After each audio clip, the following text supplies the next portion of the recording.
Esther, thanks for coming on. Really appreciate you taking the time to have a conversation with me. Would you mind telling us a little bit about yourself before we get started? Sure. My name is Esther Meek, and I'm a philosopher. And I'm recently, uh, I have an additional uh, adjective after my title. I am now Professor Emeritus, which means that I can work on writing and speaking full time. So that's where I am in life. And I especially like to try to make philosophy accessible to all of us because I think all of us are philosophical. And I try to be creative and playful in that process and write books that most people will read. Of course, that's a bit of a trick, but Unless you're that's Stephen what I like Hawking or to try to something, do. right? I'm sorry? Unless you're Stephen Hawking, right? Right. So the topic today was God and covenant epistemology. Could you tell me more about that? What is covenant epistemology? Well, I guess I want to tell you a little bit more about my story, and that is that uh, growing up in a, a house that was professingly Christian and reading the Bible and doing what I thought it said, um, I got to the age of 13 and found myself with some questions that at the time I felt were sin. And I didn't exactly tell other people about them, but one was, how do I know that God exists? And the other was, really, how do I know that there's anything outside of my mind? So, and that latter one seemed the larger question. And it seemed like I really needed some proof, and there was simply no way to have any. So, I didn't realize for another few years that my questions were philosophical and not, sin. And then it took me another few years to figure out that you could actually study philosophy. And when I did find that out, it took me 12 hours to make up my mind that I needed to do it. And I changed my whole course of study and transferred colleges and all of that to start on my quest. And I rightly presumed that those questions were philosophical and that I needed to do a lot of philosophical work and ought to just out of obligation because of the importance of the questions. But it took a long time to get to the place where I felt like I could offer a response to them. But I felt like that's what I needed to do. Part of what took a long time was, having a family and raising babies and that sort of a thing. So it really wasn't until my late 40s that I actually got to uh, teach something like this and then start to put it together for myself. And that first attempt came out in 2003, and that's called Longing to Know, the Philosophy of Knowledge for Ordinary People. And the title reflects my, stipulation to myself that I want to talk to everybody because that's to do honor to everybody. And rather than have kind of an inside guild sort of a conversation. But then it all really was me trying to work out and justify my own Christian belief to myself. And in particular, what I needed was an alternative presumption about how knowing works, which I actually got the kernel of from Michael Polanyi back when I was 23 or 4. And I found he's a premier scientist turned philosopher at the beginning of the 20th century. And I found his proposals of how scientific discovery work and how knowing has to work for discovery to happen. I found them applicable in a very healing sort of way to all knowing, including my own knowing God. So I've gone on to augment Polanyi and epistemology into what I call covenant epistemology, but I don't ever really leave the kernel of what he called subsidiary focal integration behind, because I think it's just so key and so healing. But what covenant epistemology means, and that develops out of longing to know into my book, Loving to Know, which is where I propose and develop covenant epistemology. Covenant epistemology being my proposal about how we know. And it's to the point that the paradigm of knowing is not the knowledge as information paradigm that is prevailing in modernity, but it's rather something transformative and relational, and a relationship that has covenantal parameters to it. So something that involves responsible pledge to the end of interpersoned encounter that's mutually transformative. So that's the thesis of covenant epistemology. Okay, and how do you ground knowledge in it? How do you use it to think that we can have knowledge of the external world and we're not solipsists? Yeah, that's a great one. Well, I I think perhaps the simplest conclusion I've come to is to say that my very skeptical questions were endemic to the presumption, the modernist presumption about knowledge as focal information. And what Polanyi's subsidiary focal integration teaches, or it doesn't even teach it, it just shows you that you're already doing this if you're just even riding a bike or perceiving, is you have to entrust yourself to subsidiarily indwell clues that at that point you can't put into words, and you have to rely on them in order to get lined up in position to open the world to you. And so that involves submission, involves a kind of obedience to what you do not yet know, and a kind of putting yourself into position to invite reality to come. And then reality comes graciously. Uh, not it's not guaranteed, but you're putting yourself in a kind of like a covenantal pledge to it. I think of it knowing as kind of like a marriage. You promise to love, honor, and obey, and then you're graced to have reality self-disclose. So that's a little bit more about how I think knowing works. And I'd say it works that way in every discipline. So athletics, therapy, business, artistry, which is what I'm writing about now. I just think that's how knowing works. And so I spend my life finding examples and making my students find examples, which they can everywhere. So does that mean something like you act as if it's true and it happens, and if it happens in the way that you believed it, it's it or something? Uh, I'd say that's a misleading caricature of what I just said. Um, I would say there is a sense in which you have to risk yourself to entrust yourself to what you do not yet know.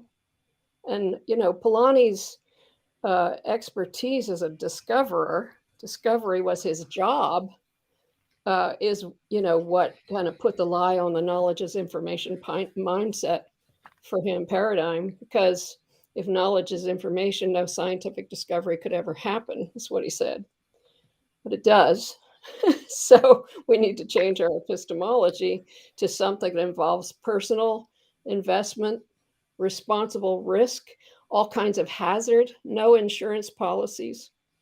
And yes, there's a sense in which, in inviting the real, as I call it, you have to start to live life on the terms of what you half understand. So, and that actually is part of inviting it. It's part of the pledge dimension in knowing. And I I don't truck in abstruse examples. I mean, I like to think about gardening and growing roses and riding bikes and driving cars, and playing football. Not that I do, but I watch it. Yeah. Well, It's how knowing works. I'm not sure I understand how your definition of knowledge works exactly. So, like, I typically go with the JTB, justified true belief idea, and I don't see how adding in risk or personal injury uh, benefits that definition or what it does to improve it.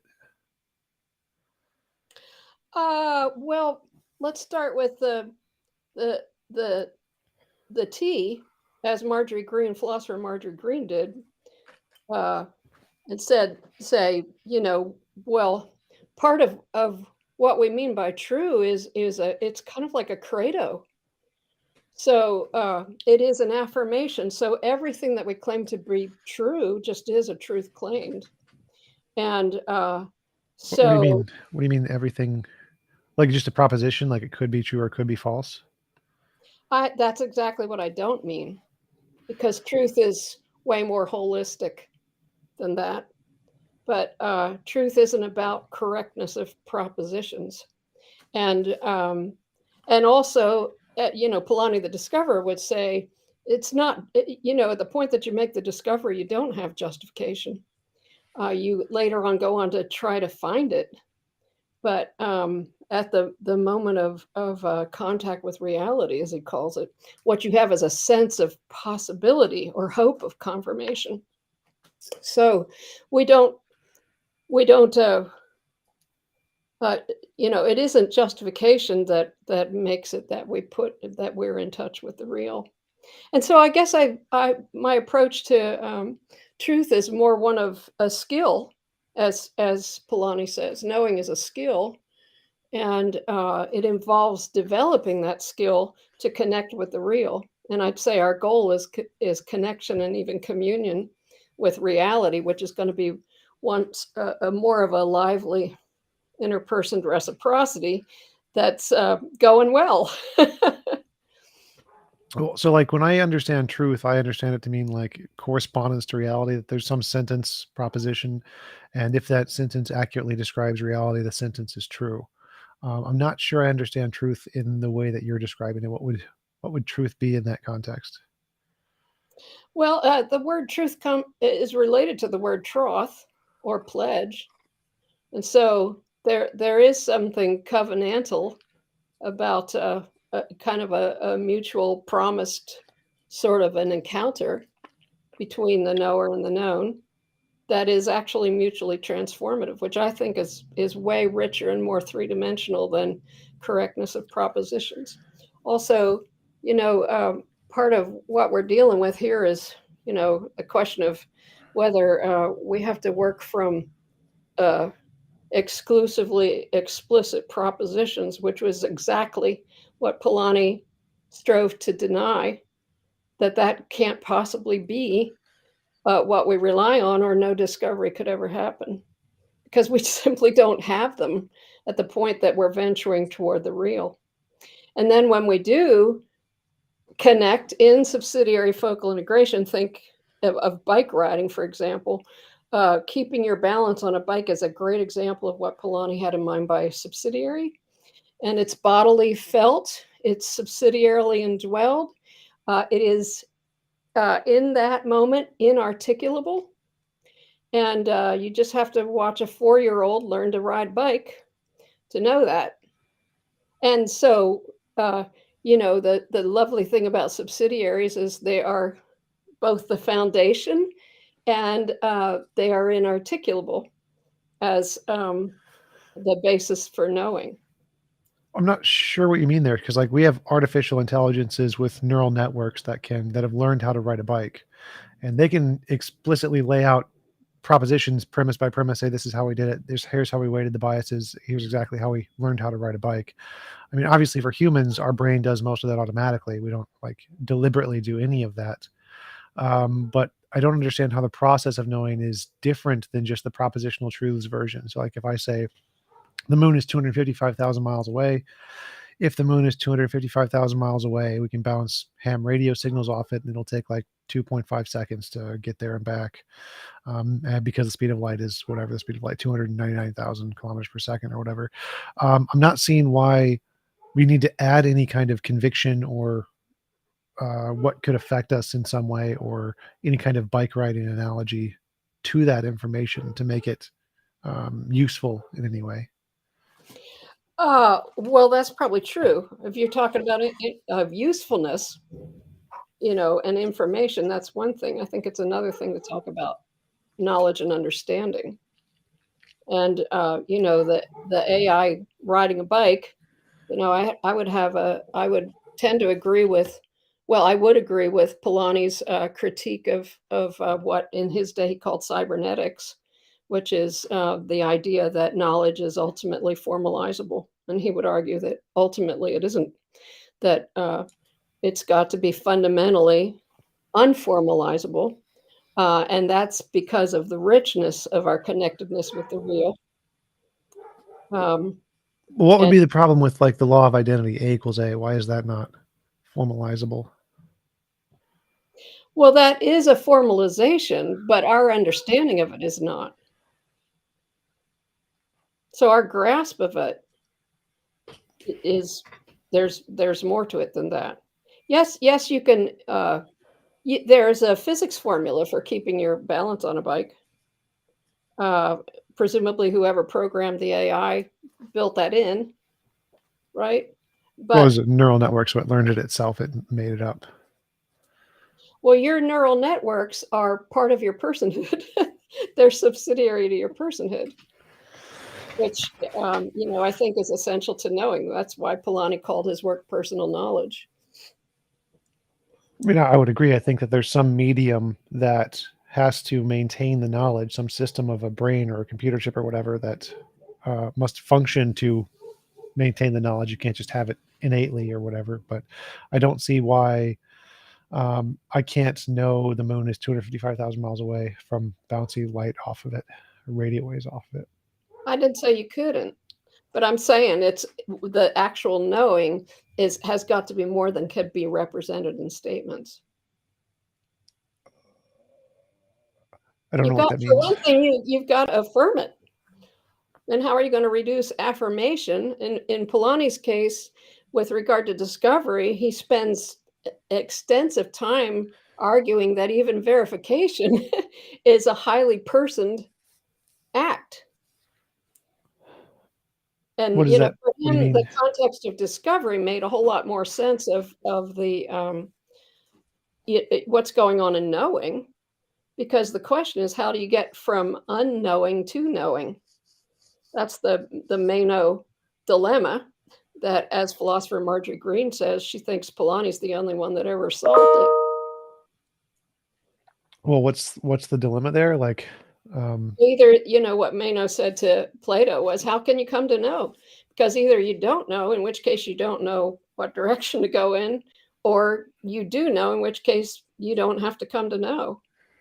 So if you take knowledge as focal information, explicit focal information, as Polanyi was arguing, there's no way scientific discovery could ever happen. So the live question with regard to knowing is, how do we come to know in the first place? I'm curious what focal information means, but the way I'd say we come to know is I make a model in my head, a hypothesis, and if that hypothesis can accurately predict the future, like if I predict that a asteroid will come by the planet every 500 years and we test it and it does every 500 years, then I know that my hypothesis is correct. And so I say that's how I would come by knowing, is by confirmation of novel prediction. Okay, so something like the scientific method. Hmm. Well, you know, for me as a child, actually, it was chemistry that I had embarked on before I found you could study philosophy. And I thought to myself, I can't do the scientific method, because how can I generate tentative hypotheses? And that, I think, was the epistemological rub.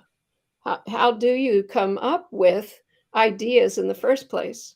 And how do you risk everything to follow them.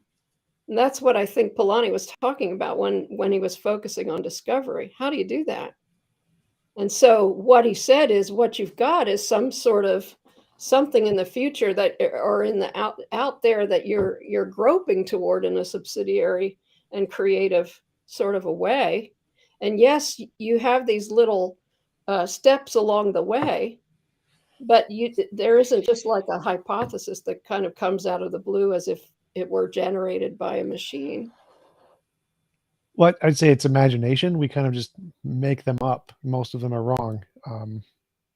That's how I. I would agree with that, but what I would do is I would embed imagination, following Polanyi, in the core of coming to know.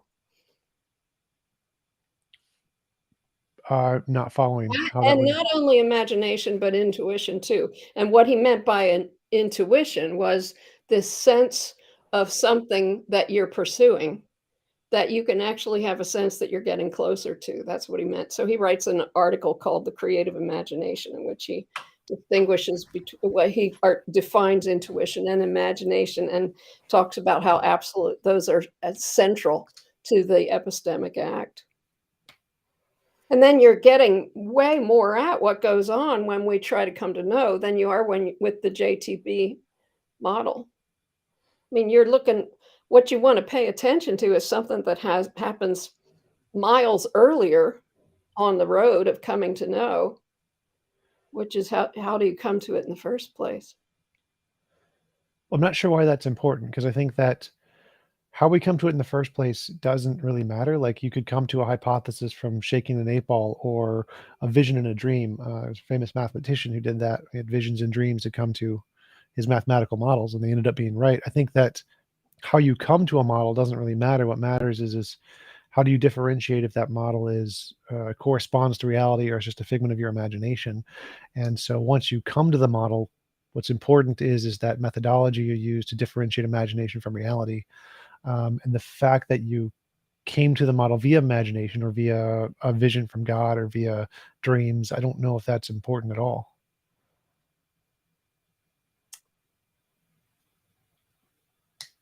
Okay, I had a train of thought and I lost it. um,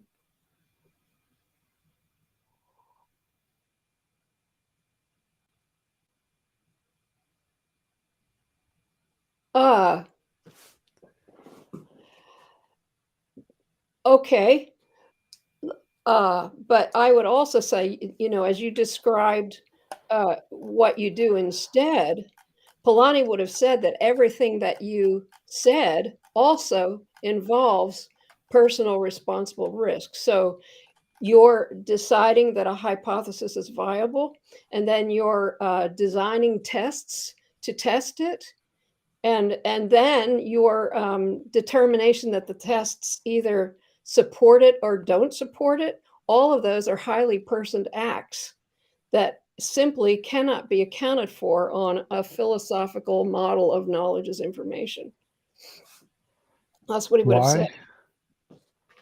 Why? Uh, why did he say that? No, Because why couldn't it be accounted for on an information-based model of knowledge? Because like I think that all of that could be accounted for in purely biological physical systems can do all of that without any consciousness whatsoever. I don't understand why that it wouldn't be still able to takes be. somebody at the end of the whatever the system is to say that the system did it right.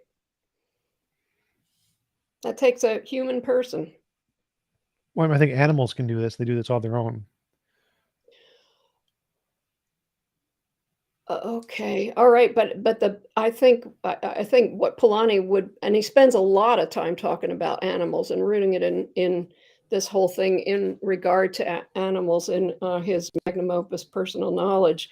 The whole thing is still a subsidiary focal integrative structure that involves the sort of a in the person's case, it involves taking personal responsibility and taking the risk with regard to discovery. Well, I mean, I think you could say that We about. under credit. If you're going to get to I'm sorry, AI. You have to have uh, like two-dimensionalized and seriously truncated what it is that you see persons as doing. And that's just the sort of thing that Polanyi felt would, if science kept to it, no scientific discovery would actually happen.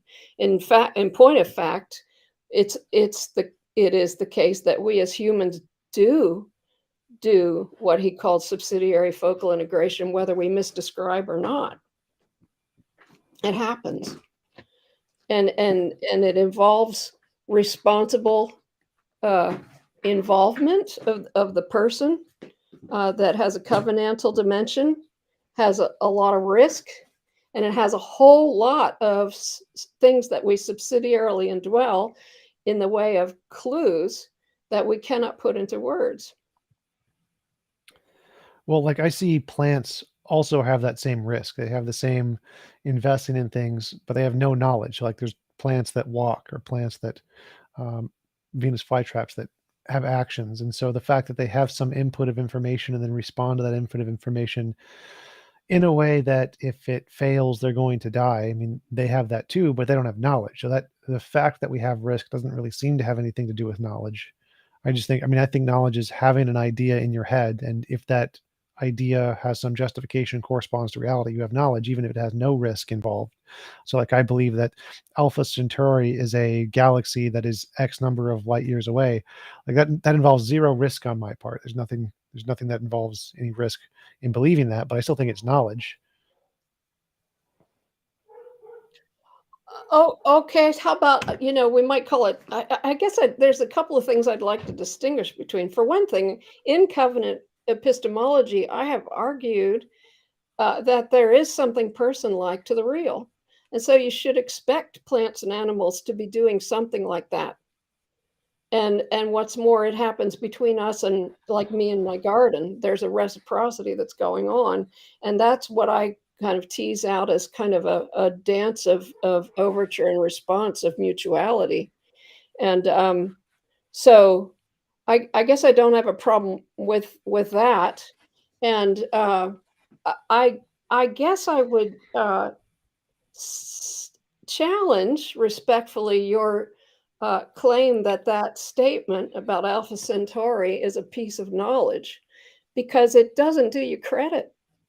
I think what does you credit is when you say, "Here I stand, I cannot do otherwise," and you are subsidiarily relying on what it is that you're claiming. You're actually indwelling it. So if my words are making sense right now, it's because you're subsidiarily indwelling them. If there's something that you're affirming, it's almost like you're wearing it in a subsidiary sort of way to open communion with the real. So I guess I think there's a good value in making knowing a way richer experience than two-dimensional yes or no information caricatures it as. So would that mean that it's knowing that fact those wouldn't be knowledge to have basic facts like Alpha Centauri is a star X number of light years away? That just would that just not qualify as knowledge under your definition? Well, let's be clear that what I'm doing is talking about the paradigm of knowing. And the question about knowledge as information is not that there's anything wrong with information, but whether it's a paradigm for knowing. So the problem is epistemological, not about information, whatever, right? So uh, I'm saying that if you want to be a great knower, which as a discoverer, somebody like Polanyi wanted to be, you would do better to install what I think is the more natural interperson human paradigm, more natural paradigm, which is something that looks more relational and interpersoned and mutual. Or could you give an example of like a problem that your model could answer that the other model can't, or something? Some example of a benefit or advantage, or some issue that it can't solve? Well, take for example Wendell Berry, the farmer. uh, saying you don't go to a field and tell it what to grow. You go to the field and ask it, "What do you need?" That's kind of the epitome of rich knowing. I don't understand. So, like, I would say that the most successful farmer ever was Norman Borlaug. He genetically modified wheat and then made it to work for all of the fields. So he didn't ask the fields anything. He's like, I'm just going to make a genetically modified plant that works everywhere. Well, Wendell Berry would say that's a problem. Why is Any that? farmer would know that. That's what he would say. He's, he's I'm not a farmer, but that all of his work uh, is in support of what I'm just saying.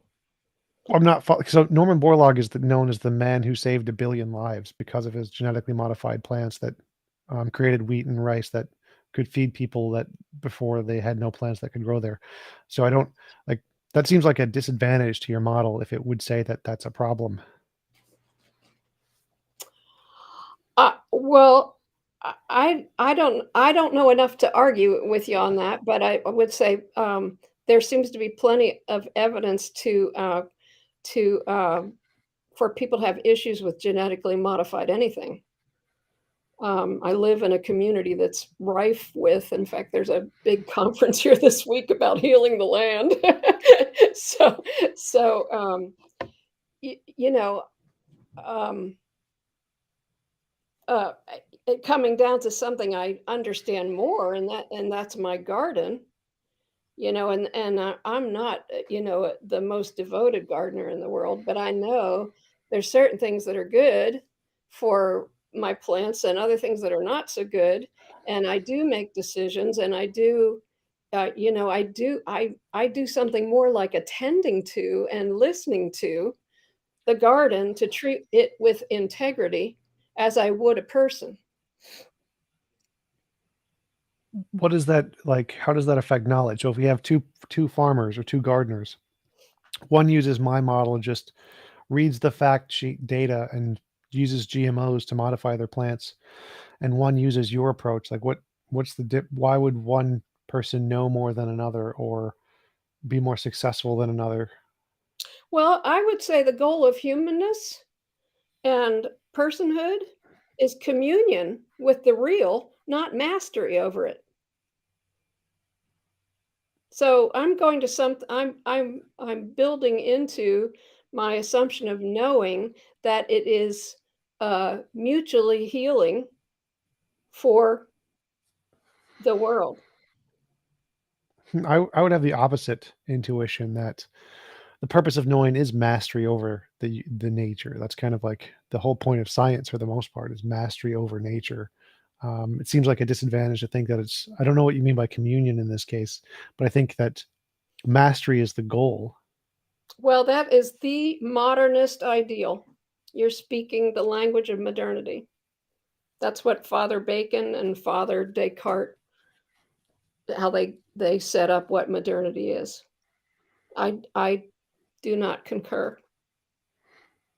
Well, why? To me, that seems like a better way to do things. Like the goal is to have mastery so that we don't die of old age or cancer, or so that Yeah, we well, don't so have. what that does, if you say knowledge is power, Yeah, or if you say that the goal is utility, then really what that does is evaporate knowledge. Knowledge is not loved for its own sake. And, it's great for utility, it's great for mastery, but the question is whether we want that as a paradigm time of our knowing. And if we do, knowing self-destructs. I don't It just understand how it we no longer self-destructs. talk about knowledge, we just talk about power and mastery, I mean, I don't which understand how it self-destructs. Like to have mastery, you have to have knowledge, right? I don't think you can have mastery without knowledge. It'd be very strange. Like I'm a master. I'm top rated in several video games, presumably because I have knowledge about how the video games work. Um, I don't think it's just luck or something. So I don't understand why prioritizing mastery and utility damages knowledge in any way. I don't think the motive of why you pursue knowledge in any way affects the truth of the knowledge. well, remember that what I'm talking about is what the paradigm of knowing is, right? So, uh, uh, and what I'm saying is that it's something more relational and mutually transformative. What do you Rather, mean by the paradigm of knowing? What does that mean? if you want to be a great knower, you want to do it this way. I'm not quite understanding. Like, you want to be a great knower. Like, it seems like that's circular in the fact that you're defining great as having this paradigm. But if you define being a great knower as someone who can use knowledge to achieve some ends, um, then either way still seems to achieve the goal of knowing to some extent. And so, if you want to say who has more knowledge, the one who is a great knower in your sense, or the one who has more mastery over knowledge and can control the universe, I would say the one that can control the universe has more knowledge. Okay, so there's some slippage going on here. First of all, on the characterizations you did of my approach and the characterization you did about of the alternative approach, they were both equally circular because they were definitive. Okay, so the one's just as circular as the other, and then when you are then holding it up to say, well, which one has the more knowledge, you still are employing one understanding of knowledge rather than another. Well, I'd So agree with the first part. So definitely they're both circular because I'm just saying hypothetically, if you have one presumed definition of what it means to be a good knower, I can just provide an alternative definition of what it means to be a good knower, and they're both equally circular. They're both there's nothing that shows one is more right than another. And then I would say that there is probably some methodology to show one is more right than another, in that if they have the ability to interact with those facts and have them have some discernible effect in reality, specifically controlling nature would be one example, then that would be a way to establish who has more knowledge. Like, if I can do more stuff with the knowledge and do it more accurately, that seems to imply that I have more knowledge. And so that would be a way to tell which definition is more accurate, I think. yeah, well, what you're doing is you're setting up the ideal of modernity, which is utility and mastery. And I'm saying that is counter to shalom or peace. And you know, when I speak of communion, I do mean something interpersonally peaceable and mutually flourishing. And I'm also saying that we want to love knowledge for its own sake, not for the sake of what it gets for us. So once you talk about mastery and utility, you have just obviated knowledge, I think. Knowledge has to do with loving what is there. And, you know, Why? if Is that I, just lo- like, or just is that just like your definition of knowledge that it entails love? Is there, because I don't follow why that would be a part of the definition of knowledge or knowing. well, that's part of what my proposal is, you know, and it, you know, if you want to see it circularly, you can. I think with regard to any approach, uh, you know, a key way of arguing is developing it wide enough so that it seems to make sense of lots of things. And so that's what I've done. And so I have argued that we do not know in order to love. We love in order to know. And so love is core to knowing. And I would say if you contrast utility and love, uh, the utility obviates knowing, whereas love makes it better, Better in makes it what way? more itself. It makes it more itself, which yes, I'm defining as communion with the real. We're made, I think we're made to be lovers of the real. We're made to love it for its own sake, not for mastery over it. Because I would think that better would be longer life expectancy, better quality of life. Those kinds of things would be better, I would independent of. oppose those two things that you just said, by the way. Life Um, expectancy and quality of life are two different things. oh yeah, that's I meant them as two different things. So I think both of those things would be um, good measurements of a better something, a better system of knowledge, if they led to those two things. So if you have a system of mastery, and that system of mastery can be used to improve the longevity of life and the quality of life, which are two different things, that system would be better because it can do this. Whereas opposed to defining better as more loving or something, if it didn't accomplish these things, I would not see it as good as the one that does improve those things. Yeah. Well, there's more to life than our life expectancy, including things like truth, beauty, and goodness, where those have come to do with, have to do with communion with the real. That's what I would say is quality of life. And so I do think there has to be an openness to the transcendent. Why? Uh, because if you don't have it, you're being premeditatively religious by cutting out and saying there is no transcendent. Well, I'd say that there's a possibility of the transcendent, but there's no evidence to support it, and there's good evidence against it. And so I lean like there's not evidence of the transcendent, but I think I can still have knowledge and beauty and love and meaning and purpose and morality. I don't think I need the transcendent for any of those things. I don't think I need the transcendent for knowledge. I don't understand why I would. Well, I'm looking at you and you're a beautiful human being. Thank you. And in yourself, it seems to me like, to me, you're a proof that there is way more to life than life expectancy and power. Well, I would agree. I don't think all of life is defined by knowledge, but I think what makes a system of knowledge better is if it can improve life expectancy, happiness, whatever the individual wants. Yeah, I guess I'm gonna redo that. Just thinking if I were to have an orchard, uh, productivity of a kind of the kind of the top of the line, sort of make this thing as productive as possible, is gonna not be the best thing for the tree, and it's not gonna be the best thing for productivity in the in the long term. Whereas I think something that has something of what I'm talking about in covenant epistemology is uh, uh, more conducive to reality's health. That still seems like a utility argument. You're saying your position would have more utility than this other one for some reason. No, I'm saying you want the communion for its own sake. Yes, there's a payoff. In fact, the payoff is to, actually make your information better.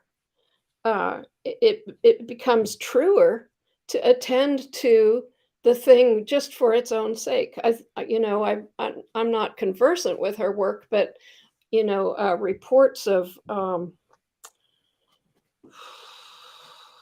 I can't remember now the Nobel Prize winner with regard to genetics and corn. She argues you've got to have a feeling for the organism and a kind of respect for the organism that honors it as different, and put yourself in a position of listening to it. That's all covenantal language, and that's to be a great scientist,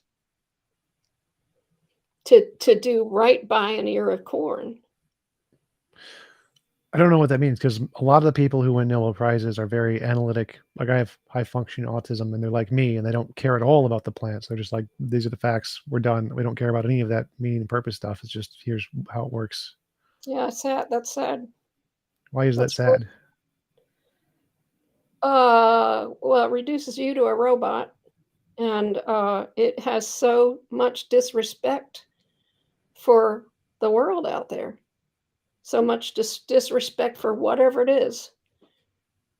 I think one of the things that has happened in modernity is modernity disavowed lots of things like wonder, and also philosophy, and also reality. And so, lots of people, lots of students I know just have huge, huge questions about whether reality is even there and does it even matter?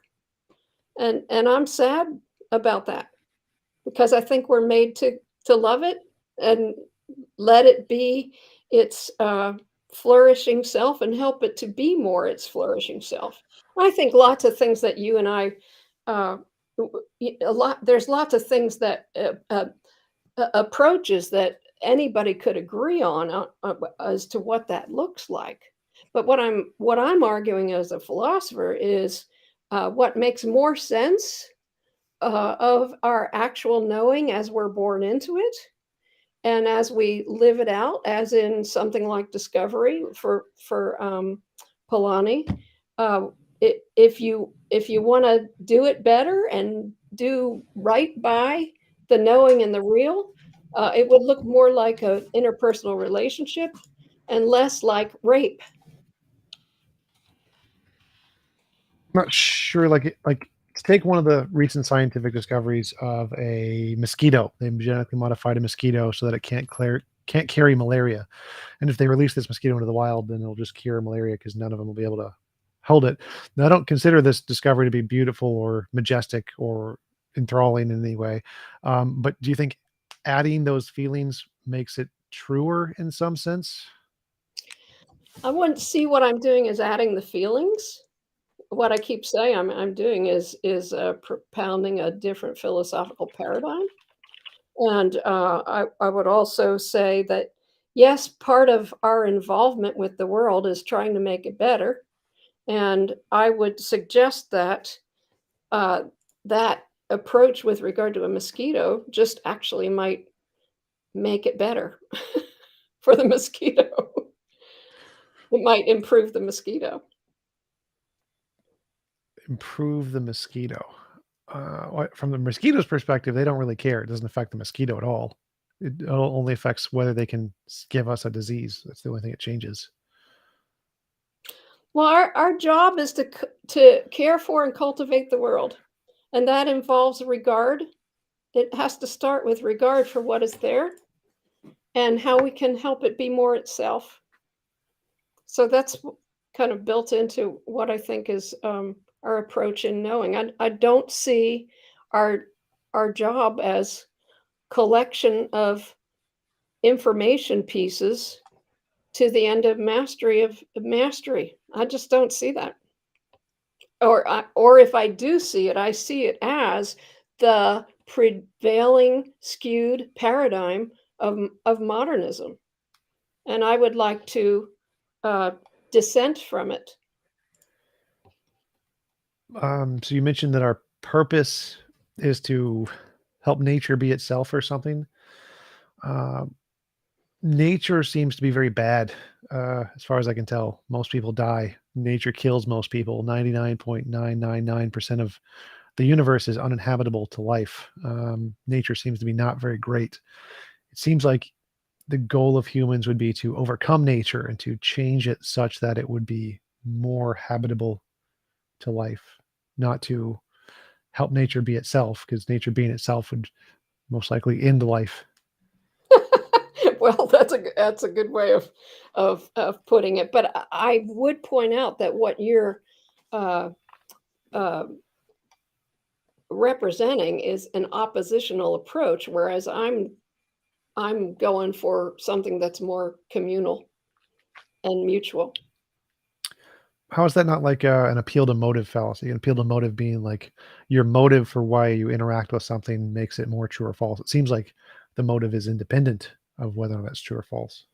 Well, like I said, I think you've got if you're starting with a modernist understanding of what knowledge is, you've already divorced out of court emotion from it. And that's just the question, is whether it's possible or whether that's a legitimate account of how knowing works. And I would argue, following Polanyi and augmenting his work, that no, that whatever we take emotions to be and all of that, they are part of the subsidiaries that go into our um, uh, search for understanding. We've got to love the real. I don't think there's any scientist worth their salt who didn't actually start with love. Well, there And I are. don't mean something fuzzy. I mean a desire for the real. Well, what about the robots that have made scientific discoveries and have no emotions? Well, I guess I would say you don't have a robot if you don't have a human to make them and interpret what they're doing. So it just kinda, you know, attempts to remove the whole question of knowledge from the human person, into an already artificial framework that was set up by the human person to begin with. So if we had neural networks that designed themselves and learned stuff, would that falsify your hypothesis? Uh,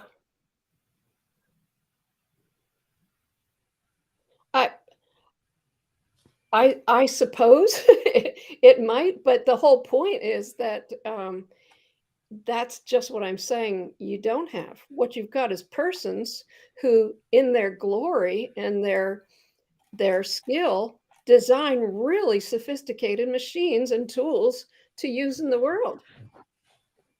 They're What cool. They're cool. They're really cool, but they're tools. And Polanyi says there's stuff we subsidiarily indwell as we connect with the world. He used to talk about, people came from all over the world to study in his lab, and multiple Nobel Prize winners came out of it, which is rare. And he would say, it can take years just to design the equipment, and then if somebody didn't, understand the equipment, they would break it in a second. So designing equipment to open reality to us is an incredible person feat. Oh, I think that with new technology, we're leaning to the fact that most of our designs will happen with neural networks and AIs doing it automatically with little human involvement. Seems like the processes and computers are doing a far better job at designing things than we are in very many fields, where we don't really have much control over anything other than the weights and biases of what we want. So, Which is the person part. what's this number? Is it saying maximize this number? And that's all it does. And then it maximizes the number. Right, but it takes you to say why that's significant. It takes you to have made it in the first place. Sure, but it still seems like the knowledge to say that this particular physical structure will maximize this number is already in the machine, and the machine can solve those problems we don't know. So we don't have this information. It has a goal of finding the information, does the process to find the information, which it makes up on its own, we don't know, and then tells us the information. But all of that seems to be knowledge and has no That's what I would emotion. disagree with. It's a great tool, but it's not knowledge. It's great information, but it takes a human person to know, and that involves fundamentally a responsible, highly evaluative, credo that says, "This is true. Here I stand, I cannot do otherwise." All right. We got some questions from the audience, if you don't mind. Um, Boots asks, what does it mean to become truer? I would take that easily into meaning communion. So if my garden and I have a great working relationship, it's gonna look better next spring. So in a sense, that's one thing that can be meant by truer. When we use the word true in our kind of ordinary way of talking, one is correctness, another is what a plumber does with a plumb line, and another is faithfulness and love. Can So s- can someone hate a garden and still make it into a more beautiful garden? I don't think so. Okay. Or if they start out that way, they're gonna fall in love with the garden. I think most occupied humans would disagree. Most People who have occupied? people who have jobs. Most people who have jobs hate their jobs, but they're decent at them. Um, Ray Rez Well, asked, that's sad. That's not epistemology, that's sad. That means I we change something about our jobs. We ought to do our jobs out of love. I would I'm agree, but sorry. I I think that the know, I know. But, what are we arguing here? And I would say, if you're a geologist, it's that somewhere back in your childhood, you fell in love with rocks. I think that jobs are required because nature makes us need food and money to survive, and so we have to do jobs. And so I think the problem is nature that we need to change. And once we change nature, so we no longer need jobs, then nobody's going to do a job they don't enjoy. So I think the nature is the problem. Um, Well, I would just argue that maybe if you think nature's the problem, communion might serve you better than mastery. And that starts with you as a human person. Gotcha. Ray Rez asked, "Does science make the world a better place?" I think it does, but we're talking philosophy here and epistemology. I think there's no guarantee that science makes the world a better place. And I'm saying that if you have a philosophical ideal of mastery, especially, it might not be particularly helpful. Sorry, I'm wrestling with a standing desk that keeps wiggling and going crooked. So I'm sorry, I'm jiggling all over the place. No problem. Um, Efont asks, "Does having autism, psychopathy, or a mental disorder prevent someone from having mastery?" Well, I'm not the guru of mastery, so perhaps you should answer that. Well, I would say no. I'd say some of those are some of the people who have the most mastery. There's a I would say that, again, I know little in this area, but whatever we mean by autism, if there's a sensitivity there that puts us in touch with some things, that is something that looks like communion. But I honestly don't know enough to address that. yeah. I think autism is mostly it's very dispassionate, very calculating. There's studies that show that autism is connected with lower levels of empathy, and they're just very good at calculating stuff, whether they care about it or not. Yeah. Well, I think one thing wrong with modernity is that it has opposed empathy and calculation. And we might do better at the calculation if we got back to the empathy. I mean, you have to realize that modernity has made these binary divorces. And, reason is here and then emotion is over there. Empathy doesn't even come on the modernist ideal of knowledge. In fact, what's propounded is disconnection, dispassionate connection, and which was part of Polanyi's big, that was one of his big issues. You've got to be passionate if you're going to be a discoverer. Do you think having empathy would make someone a better mathematician? I I guess I do because I think empathy is core to knowing well. Hmm. Absolutely core because it's core to communion. All right. Queen Twitty asks, "When you work in the garden, you are stepping on thousands of bugs that would appreciate not dying. Would that be in conflict with your idea that it's a communion because you're killing bugs?" Well, that's a great question. And I'm not sure, I'm sure I don't have a final answer to that. I do know that there's some things that you got to save and there's some things that you got to get rid of for the sake of the things that you want to save. And that's the way it is. And so you got to set boundaries. And that seems to be part of our task as human persons is just to decide what just boundaries are best we can. Gotcha. Mike Winter asks, Example, I am so mad that down the street right now, where there was this beautiful hedge of junipers, they are dying because of what are those things? Tent worms? What are those? Now I'm forgetting what they are. Which one? It's not tent worms. Bag. So they're little bags, and "Bagworms." bagworms. Okay, maybe that's it. Having dealt with them in my garden in the past, I have learned to eschew them. So, Gotcha. Mike could there Winter be asks, somebody in the world who wants to save the bagworms? I guess so, but I think that's where the variety in our loves comes to bear, and a good community means that we have to work together a little creatively to pull something off that's a flourishing community. Gotcha. Mike Winter asked, "Do you think truth is subjective?"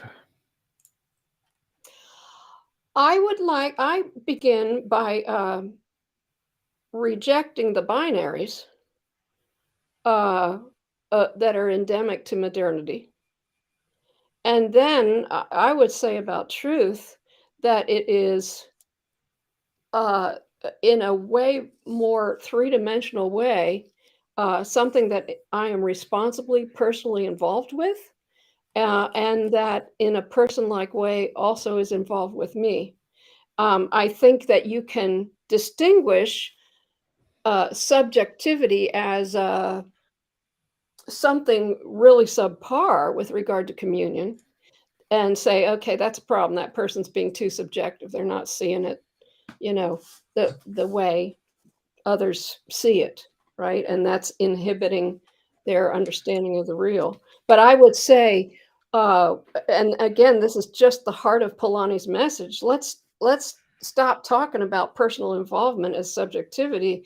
It's responsible risk, and it involves way more than we're able to put into words, and tacit powers, as he called them, that are essentially unformalizable. Gotcha. And, I guess maybe, by comparison, another question would be, well, is your relationship with your best friend subjective? Well, I think you would wanna say that subjective is too mean and lowly a word, but your heart is caught up with this person. Okay. Um, Brother of the Flying Man asked, oh, that's not the right. Nature, but be itself, the brain eating amoebas, predation, pubic lice. Should we prioritize these things, lives? Well, I think all of us have to decide what's right and good and just. And that's our privilege as human persons in this world. And that brings me back to the idea of setting boundaries. I love lighthouses, and lighthouses are built decisively by human persons who feel that rocks need to be called attention to for the sake of ships. So it's like and then you build jetties, and build sand dunes and all of those things to protect a boundary. And we can't help but make decisions. We can't help but be high-handed. That's our job as human persons. But our goal is for the flourishing of all, the just as best we can do it. Gotcha. Logical Arguments asks, which covenant is this referring to, supposed to relate to? Oh, that's a good question. Um, I've developed the idea of covenant as, first of all, a relationship, but one that's got this covenantal or pledged structure to it.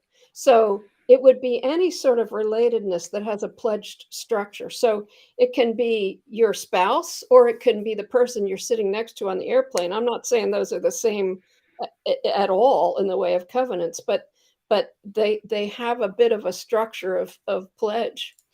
When you're in a airplane seat, your obligation is to let the other person go to the bathroom and maybe hold their hand if the plane is going down.